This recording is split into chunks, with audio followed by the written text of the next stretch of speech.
तो अभी रिकॉर्डिंग नहीं ऑन किया था मैं। तो इस भजन पे हम चर्चा कर रहे हैं, ऐसी कृपा करो श्री राधे, दियो दिजो वृंदावन को वास। तो यहाँ पर जिसके जो आचार हैं इसका कोई वर्णन नहीं है, पर ये जो कथन है ये तो सत्य है कि वृंदावन का वास ऐसा हो। वृंदावन वास का मतलब ये होता है कि जिस व्यक्ति के हृदय में हमेशा कृष्ण और गुरु प्रसन्न हो, इसी का एक अनुसंधान चलता रहता है, एक उधेड़ बुन सी चलती रहती है कि कैसे मैं गुरु को और कृष्ण को प्रसन्न कर सकूं, बस। और मुझे अपने स्वार्थ के लिए कुछ प्लान ही नहीं बनाना है, मेरा कुछ होगा कि नहीं होगा ये सब चिंता उसको नहीं रहती। बस उसको यही बस लगा रहता है कि मैं कृष्ण को और गुरु को प्रसन्न करने का, वो कैसे खुश होंगे, ये गुरु गौरांग प्रसन्न कैसे होंगे, चैतन्य महाप्रभु कैसे खुश होंगे, श्रील प्रभुपाद कैसे खुश होंगे। हर क्षण इसी खुशी को करने में वो लगा रहता है और इसी के प्रयास में लगा रहता है। अगर कोई ऐसा व्यक्ति है जो हर क्षण इस तरह से रहता है, तो वो कहीं पर भी रह करके, शिमला में भी रह करके, वो ब्रजवासी है। तो यहाँ पे ये प्रार्थना कर रहे हैं कि राधा रानी की कृपा से ऐसा हृदय हमें प्राप्त होगा। मतलब राधा रानी की कृपा मतलब कौन है? राधा रानी सबसे मुख्य गुरु हैं। तो राधा रानी के प्रतिनिधि हमारे गुरु हैं। तो जो गुरु की कृपा से हमको अपने प्रयास से नहीं मिलेगा, बहुत साल तक भजन करने के बाद देखते हैं हर दिन सुबह लेक्चर सुनते हैं, प्रभु जी सब कुछ करते हैं, लेकिन ये जो गुरु की प्रसन्नता है उससे हमको ये वाला हृदय मिलेगा। तो गुरु की प्रसन्नता से दुर्लभ चीजें मिलती है। पैसा तो आप कमा लोगे बहुत सारा, नहीं नहीं, वो थोड़ा बहुत चोरी कर लो, थोड़ा इधर उधर कर लो, 10 रुपए का सामान लाओ 500 रुपए में बेच दो, है ना? नहीं, बहुत मतलब, मैंने एक बार आपको बताया था ना, एक व्यक्ति था, मैं अग्रिया मोबिलिटी में जॉब करता था, तो सुबह 5 बजे तक मुझसे काम कराया जाता था वहां पर। मैंने ज्यादा दिन तक काम नहीं किया, लेकिन वहां पर मैंने छोड़ दिया बाद में। और तो मैं एक दिन सुबह सुबह आ रहा था, तो एक ट्रैफिक वाला सुबह सुबह मुझे पकड़ लिया और बोलता है कि चलो ये दिखाओ। मैंने बोला कि मेरे पास तो कुछ है नहीं। तो बोला कि मैं उस समय, सच बात है कि कुछ लेके ही नहीं गया, कुछ था ही नहीं मेरे पास। तो बोला कुछ तो होगा, कुछ दो, कुछ तो दो। तो उसने, मेरे पास वो मायापुर वाला पेन था, 10 रुपए का, 15 रुपए का मिलता है शायद, 15-20 रुपए का गोल्डन सा पेन होता है। तो उसने उसने कहा कि चलो यही पेन दे दो। मैंने सोचा ये बहुत महंगा पेन होगा, लेकिन वही दे करके, उस ले करके उसने मुझे छोड़ दिया। सीखने की बात यह है कि हम बहुत हेर फेर करके इस संसार में ये सब जीत तो जाएंगे, लेकिन मुख्य चीज तो ये है कि वैष्णवों को प्रसन्न करके ये चीज प्राप्त करना, ब्रज वाला हृदय। जो व्रजवासी का हृदय है, ये हमेशा ब्रज में, मतलब बस कृष्ण की सेवा के लिए अपना सारा दुख, सब कुछ कष्ट होगा, कितना भी कष्ट होगा, सब सहने को तैयार है। कृष्ण को प्रसन्न करने के लिए सब कुछ सैक्रिफाइस करने को तैयार है। जो लोग ये कर पाते हैं वो लोग ब्रजवासी हैं। सब कुछ छोड़ दे, सब कुछ, ठीक है, मेरे पति हैं, मेरे बच्चे हैं, सब कुछ है, लेकिन कृष्ण ने बांसुरी बजा दी तो अब जाना ही जाना है। सब कुछ, जो गोपी दूध पिला रही थी बच्चे को दूध पिलाना छोड़ करके चली आई। जो गोपी कपड़ा पहन रही थी, वो कपड़ा, जो ऊपर के कपड़े नीचे, नीचे के कपड़े ऊपर पहन के चली आई। हम्म?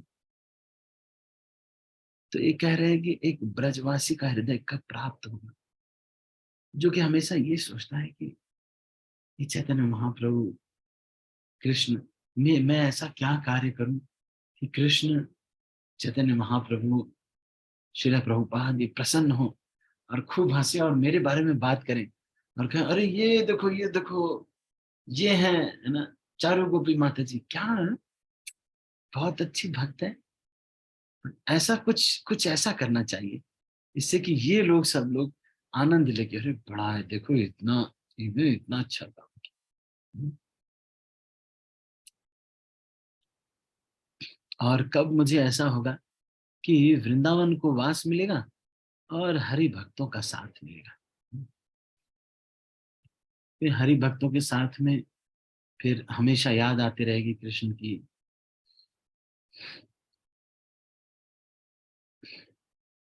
तो ऐसा कब होगा कि मैं हरि भक्तों के साथ रहूंगा। आपने देखा होगा भक्तों के साथ एक अलग ही आनंद आता है। सारे भक्तों के साथ सारे भक्त लोग जब रहते हैं तो एक अलग ही, सब लोग एक दूसरे के लिए, प्रभु जी मैं कर देता हूँ, मैं कर देता हूँ, अच्छा मैं कर देता हूँ। सारे भक्त लोग ये बोलते हैं कि कोई भी सेवा हो तो सब लोग बोलते हैं मैं कर देता हूँ प्रभु जी, मैं कर देता हूँ। मतलब इतना सेक्रीफाइसिंग एटीट्यूड हो जाता है एक दूसरे के लिए। तो भक्तों के संग में जो आनंद मिलता है, वो वो कहीं नहीं मिल सकता। भूख लगे भिक्षा कर लाऊं, ब्रजवासिन के टुकड़ा पाऊं। अब कह रहे हैं कि कब ऐसा समय आएगा कि अपने भौतिक जीवन के मैनेजमेंट के लिए बहुत ज्यादा अकल नहीं लगाऊंगा। मतलब अपने, अच्छा मेरा वहां पे, अच्छा मेरा ये हो जाएगा, वहां पर मैं म्यूचुअल फंड में इन्वेस्ट कर देता हूँ और वहां पर अच्छा ऐसा प्लानिंग करता हूँ, ये प्लान करता हूँ, वो प्लान करके, हाँ कैसे मेरा भौतिक जीवन बहुत सुखी होगा। तो ये ठीक है, ऐसा प्लान तो करते हैं, गृहस्थ आश्रम में तो करना ही पड़ता है। लेकिन जो ब्रह्मचारी सन्यासी हैं उनके लिए तो ये ठीक है कि भाई, मतलब भूख लगने पर, जब भूख लगे तो बस मिल जाए, बस इतना ही होना चाहिए। ज्यादा मटेरियल लाइफ के लिए मैनेजमेंट बहुत ज्यादा नहीं लगना चाहिए। भौतिक जीवन के लिए बहुत सारा मेहनत चल रही है, भौतिक जीवन मेंटेन करना है। और व्रजवासियों के टुकड़े पर, और कहीं अगर किसी भक्त का, ऐसा कोई भक्त है जो 24 घंटे बस भगवान की प्रसन्नता के लिए खून पसीना एक कर देता है, बस भगवान प्रसन्न हो, चैतन्य महाप्रभु की जय हो, ताहाले आनंद होए तबे होए दिग्विजय, है ना। कोई ऐसा वैष्णव हो जो बस 24 घंटे बस, हाँ भगवान प्रसन्न होंगे, चलो मैं खून पसीना लगा दूंगा, एक एक कतरा मेरे खून का इसमें लग जाएगा। जो भक्त, ऐसे भक्त हैं, ऐसे भक्तों का कहीं अगर थोड़ा टुकड़ा मिल जाए, कोई टुकड़ा, थोड़ा वही भोजन तो सबसे बढ़िया भोजन होगा। और पीने को यमुना का जल मिल जाए, यमुना का जल मिल जाए कि, तो यमुना का जल तो कृपा का स्रोत है। कह रहे कि कहीं पर भी भगवान का चरणामृत मिल रहा हो, ये सब पा करके मैं अपने को शुद्ध मानूं। और फिर निधिवन में विराजू हमेशा, मतलब जब भी आराम से बैठो तो हमेशा गुरु जी का और कृष्ण का और वैष्णवों का लीला याद आए। और ये याद आए कि अरे देखो, रूप गोस्वामी इतने बड़े आचार्य होकर के, इतने बड़े जीव गोस्वामी इतने बड़े आचार्य होकर के रूप गोस्वामी के लिए लकड़ी लाना, सारे शास्त्रों का अध्ययन कर चुके हैं, लेकिन लकड़ी लाना, उनको नहाते समय उनके कपड़े पकड़ना, पानी भरना, किस तरह से क्या है ये दास्य भाव। ऐसा मैं कब बन पाऊंगा, कब मैं, मेरे अंदर ये ईगो नहीं होगा, कब ये मेरा मन मेरे गुरु से अलग प्लान बनाने का ये जो इच्छा है इसको त्याग देगा।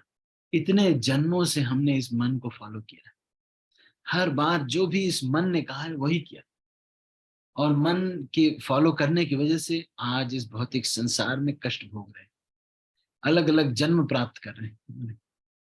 अब मैं अपने गुरु के, इस जन्म में मैं अपने गुरु का आदेश मानूंगा, बहुत हो गया। हर बार मैंने चांस किया, इस बार भी मन ये कह रहा है कि देखो, तुम्हारे गुरु तुम्हें आगे नहीं बढ़ने देना चाहते, तुम्हारे फायदे के बारे में नहीं सोच रहे हैं तुम्हारे गुरु, समझ रहे हो कि नहीं, है ना। तो बाकी जन्मों में, बाकी जो जन्म थे उसमें अपने फायदे के लिए सोच के भी क्या कर लिए हम, अपने फायदे के लिए सोच करके भी क्या कर लिए हम। कुछ उखाड़ पाए? कुछ नहीं उखाड़ पाए, बद्ध जीव बन के आ गए। कुछ उखाड़ नहीं पाए हम। देखा, इतने जन्मों से अपने मन का फल। जब गुरुजी यात्रा कर रहे थे, लेक्चर में जा करके उनसे सुनना चाहिए था, हमने कहा नहीं नहीं, आज हमारे पास खाली समय है, मैं अलग दर्शन करने जाएंगे आज, है ना। गुरुजी से कह देंगे कि गुरुजी आज मेरा थोड़ा सा है, अलग दर्शन करने जाएंगे आज, है ना?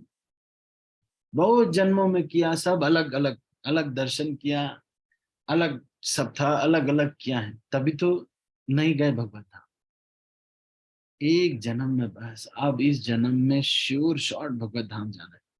नहीं नहीं, एक जन्म में ऐसे कर लेता हूँ, फिर मान लो अगर बहुत होगा तो अगले जन्म में फिर जीबीसी बन जाएंगे, क्या, फिर यूट्यूबर बन जाएंगे, बहुत बड़ा यूट्यूब बना करके सब लोगों को फॉलो करा देंगे अगले जन्म में। इस जन्म में नहीं लेते हैं, मान लो इस जन्म में अगर भगवत धाम मान लो चले गए तो ठीक है, नहीं गए तो अब ये सब जो भक्ति वगैरह अगर मतलब मान लो फल नहीं मिला कुछ, तो फिर अगले जन्म से फिर हम ये सब कर लेंगे, क्या दिक्कत है। ये जन्म लेकिन सोचना चाहिए कि ऐसा जीवन बिताएंगे, और निधिवन में वास करेंगे जहां हमेशा ये चलता रहता है कि मेरे गुरुदेव अच्छा ऐसे करते हैं, मेरे गुरु जी ऐसे करते हैं, अच्छा शिल प्रभुपाद को ऐसे बात किया था। और उसका मनन हमेशा यही रहता है, शिल प्रभुपाद, गुरुदेव, आचार्य गण, ये लोग क्या करते हैं, कितने महान हैं ये बिलमंगल ठाकुर, कितने महान। मतलब वो जब खाली बैठता है तो ये नहीं होता खाली बैठने पर उसको ये याद आता है, अच्छा वहां मेरा पैसा फंसा हुआ है, ये उसके मन में नहीं आता। ये उसके मन में आता है कि अरे अच्छा ऐसे हैं इस भक्ति सिद्धांत श्री ठाकुर। अच्छा, डाकाई खिचड़ी भक्ति सिद्धांत श्री ठाकुर की सबसे फेवरेट खिचड़ी है। अच्छा अच्छा अच्छा। अच्छा और क्या पसंद है भक्ति सिद्धांत श्री ठाकुर को? अच्छा, भक्ति सिद्धांत श्री ठाकुर को चिवड़ा बहुत पसंद है। ओके ओके, अच्छा। तो उसका जो मनन है वो इन्हीं चीजों पे होता है।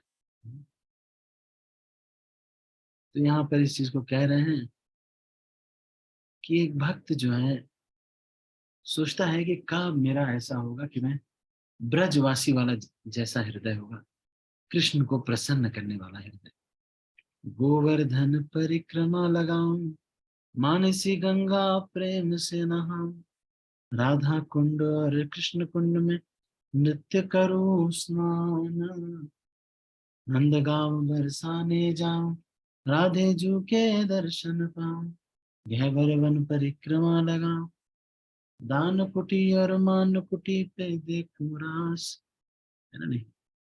तो ये कह रहे हैं कि जब बहुत सारे जन्मों में एक जीव जो है इस तरह से सहता हुआ मटेरियल लाइफ में ज्यादा वो न करके केवल और केवल भगवान की सेवा में लगा रहता है, और इस तरह का जीवन जीता है कि अपने मटेरियल कोई पोजीशन नहीं रखता, बस इतना कि भूख लगी तो थाली में कुछ आ जाए, बस इतना। और व्रजवासियों के टुकड़े जिसको मिलते हैं, और यमुना, और हमेशा सेवा के मूड में रहता है, हमेशा भक्तों को अप्रिशिएट करता रहता है। तो ऐसे व्यक्ति जो हैं वास्तविक परिक्रमा लगाते हैं। बाकी लोग तो जल्दी से परिक्रमा लगा करके चलो भाई, हाँ हम परिक्रमा लगाते हैं, हर महीने हम एक परिक्रमा लगाते हैं।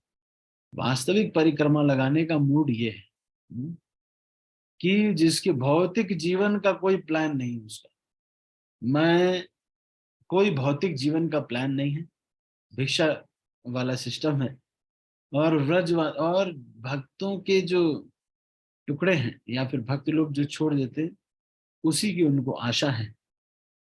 इस तरह के हृदय से वास्तविक गोवर्धन परिक्रमा लगाई जाती है, वास्तविक राधा कुंड स्नान होता है। ऐसा व्यक्ति राधा कुंड में स्नान कर सकता है जिसके पास कोई मैटीरियल वेलबींग का प्लान नहीं होता है, कुछ करना ही नहीं है उसको, मैं फ्यूचर में कुछ बनना नहीं चाहता, बस ये ब्रजवासियों का टुकड़ा मिलता रहे, मैं यही चाहते। वही नंदगांव का दर्शन कर सकता है, वही बरसाने जा करके दर्शन कर सकता है, गह्वर वन की परिक्रमा लगा सकता है, दान कुटी मान कुटी जा सकता है। बाकी सब लोग जाते हैं वहां पे, फोन करते रहते, हाँ हाँ हाँ हाँ, सामान लोड करो लोड करो, मैं 2 दिन में पहुंच रहा हूँ, हाँ सामान लोड करो लोड करो। नंद बाबा के द्वारे जाऊं, दाऊ भैया के दर्शन पाऊं, पावन सरोवर से नहाऊं, प्रेम से नहाऊं, बांके बिहारी के दर्शन पाए के है जाए पूर्ण आश। तो वो लोग वास्तविक दर्शन करते हैं। इसका उदाहरण क्या है, सूरदास जो है, भगवान का दर्शन करने गए तो सब लोगों ने सोचा अंधा व्यक्ति क्या दर्शन करेगा, लेकिन वो बिना आंखों के ही भगवान के रूप का गुणगान करते थे। तो फिर किसी ने एक दिन कहा कि भगवान को कपड़े नहीं पहनाए और सूरदास को दिखाया, तो सूरदास ने कहा आज मेरो ठाकुर नंगो नंगो। सोचने वाली बात यह है कि भगवान का दर्शन करना ये लोग दर्शन कर पाते हैं, है ना? जो लोग वास्तविक ब्रजवासी, अपनी प्रसन्नता, उसमें थोड़ी सी अपनी प्रसन्नता का प्लान नहीं बनाते। कृष्ण की प्रसन्नता, कृष्ण ही प्रसन्न हो, और मेरा सब कुछ मैं सैक्रिफाइस कर दूंगा इस आहुति में, मेरा सब कुछ ले लो। और कोई मटेरियल प्लान नहीं है जिसके पास, बस कुछ भूख लग जाती है, कुछ मिल जाता है, ठीक है। जो हमारे एक प्रभु जी हैं, वो जो है ब्रह्मचारी आश्रम में प्रसाद लेते हैं, तो क्या करते हैं, वो एक छोटी सी थाली रखे हुए, वो थाली वो फैला देते हैं, जो भी उसमें जो भी डाल देता है एक बार में वही खा लेते, वही हो गया। बस ऐसा, ठीक है? कोई मटेरियल प्लान नहीं, आगे चल के ये हो जाएगा मेरा, आगे चल के, आगे चल के का कोई प्लान नहीं, बस ये है कि बस इस तरह से ब्रजवासी ने हमेशा निरंतर प्लान ये है कि 24 घंटे बस कृष्ण की सेवा में लगा रहूंगा, कृष्ण को प्रसन्न करता रहूंगा, गुरु के आदेश के अनुसार, अपने मन से नहीं। अपने मन से गुरु की प्रसन्नता वाली ट्रिक में क्या होता है, खुद के भी फेमस होने का, खुद के भी उसका इच्छा रहता है, सोचते हैं एक बहुत बड़ा हम जो है, हाँ, वो करेंगे, और उसके बाद उसमें क्या होगा, उसमें हमारा कांटेक्ट हो जाएगा, जब बड़ा प्रोग्राम करेंगे तो हमारा विधायक वगैरह से, बड़े बड़े लोगों से कांटेक्ट हो जाएगा, तो हमारी जो जमीन है उसमें जो प्रॉब्लम चल रही है वो केस तो ये लोग सॉल्व कर ही देंगे, इसलिए हम इस्कॉन का बड़ा प्रोग्राम करवाना चाहते हैं। यहाँ के कांग्रेस के जो एमएलए हैं, एक बार वो कह रहे थे कि एक्चुअली मेरी छवि बड़ी खराब हो गई है, एक्चुअली मतलब वो उनका ये था, छवि खराब हो गई, लोग सोचते हैं कि मैं गुंडागर्दी करता हूँ, ये करता हूँ वो करता हूँ, और वास्तव में उन शराब सप्लाई शिमला में जो भी जितने भी गलत काम है वो कांग्रेस के ये जो विधायक जी हैं इन यही करवाते हैं, है ना? नहीं, यही सारा गलत काम करवाते हैं, सारे गलत काम उन्होंने तो, और हर चीज में इन्हीं का वो है, तभी वो होता है। तो कह रहे थे वो छवि ठीक करने के लिए मैं गीता बंटवाना चाहता हूँ आपके स्टॉल पे। तो मैंने कहा ठीक है, तो अपनी तरफ से कुछ गीताएं स्पॉन्सर करके 1008 गीता स्पॉन्सर करके, वो जो है अपने हाथ से फिर फोटो वोटो खिंचवाएंगे, पीछे लिखवाएंगे कांग्रेस का, बैनर वैनर लगेगा। लेकिन ठीक है, अच्छा काम कर रहे हैं, गीता स्पॉन्सर कर रहे हैं, अच्छी बात है। ठीक है, तो अभी हम इसको यहीं पर समाप्त करते हैं। आप सभी भक्तों का बहुत बहुत धन्यवाद। हरे कृष्णा। मैं सब भक्तों को अनम्यूट कर रहा हूँ, उसके बाद रामचंद्र प्रभु मैं आपको होस्ट बना रहा हूँ। हरे कृष्ण। हरे हरे कृष्णा प्रभु जी, दंडवत प्रणाम। हरे कृष्णा हरे प्रभु जी, कृष्णा प्रभु जी, दंडवत प्रणाम। हरे हरे कृष्णा प्रभु जी, दंडवत प्रणाम। कृष्णा माता जी, कृष्णा प्रभु जी दंडवत प्रणाम। हरे कृष्णा प्रभु जी, हरे कृष्णा प्रभु जी दंडवत प्रणाम। हरे कृष्णा प्रभु जी, हरे कृष्णा दंडवत सभी प्रणाम को, प्रभु जी। हरे कृष्ण हरे कृष्ण जय जय हरे कृष्णा सभी को दंडवत हरे प्रणाम। हरे हरे कृष्णा कृष्णा माता जी प्रभु जी को सबको दंडवत प्रणाम। सभी को दंडवत प्रणाम माता जी प्रभु जी। हरे कृष्ण हरे जय जय हरे कृष्ण हरे कृष्णा माता जी प्रभु जी दंडवत प्रणाम। हरे कृष्ण हरे हरे हरे